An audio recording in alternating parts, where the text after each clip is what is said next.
Juste avant de recevoir les plaques d'or, Joseph Smith a travaillé manuellement pour Joseph Knight, père, et a logé avec sa famille à Colesville, dans l'État de New York.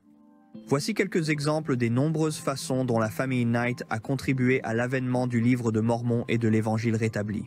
Alors qu'ils vivaient et travaillaient en étroite collaboration, les Knights trouvèrent que Joseph était un jeune homme honnête et digne de confiance, à tel point qu'ils ne purent s'empêcher de le croire, témoignant à plusieurs reprises à son sujet.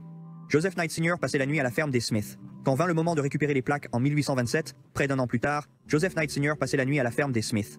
Il autorisa Joseph Smith à prendre son cheval et son chariot, à la nuit tombée, jusqu'à la colline Cumorah pour récupérer les plaques. Plus tard, alors qu'ils traduisaient les plaques, Oliver et Joseph se rendirent à Colesville pour voir si Knight pouvait les aider à se procurer des provisions. Ils ont été déçus de constater qu'il était parti.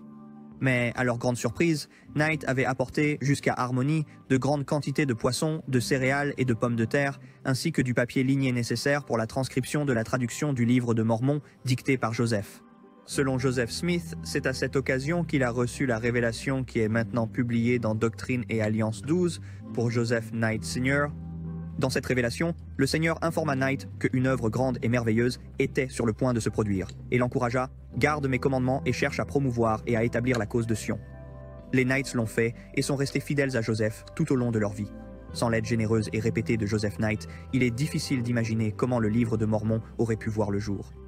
À Nauvoo, Joseph a écrit un hommage reconnaissant à Joseph Knight Sr., le frère âgé et bien-aimé, qui a été parmi les premiers à répondre à mes besoins alors que je travaillais au commencement de l'œuvre du Seigneur et que je posais les fondations de l'Église de Jésus-Christ des Saints des derniers jours.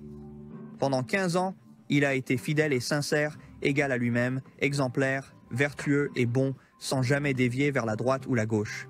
Voici un homme juste, que Dieu Tout-Puissant prolonge les jours du vieil homme. Les saints des derniers jours et tous les amis de la vérité d'aujourd'hui devraient également apprécier, célébrer et s'efforcer d'imiter les importantes contributions de la famille Knight, offrant leur temps, leur talent et leurs ressources pour établir la cause de Sion, tout comme les justes ont été chargés de le faire par le Seigneur, ce qui est une bénédiction. Et maintenant, vous savez pourquoi.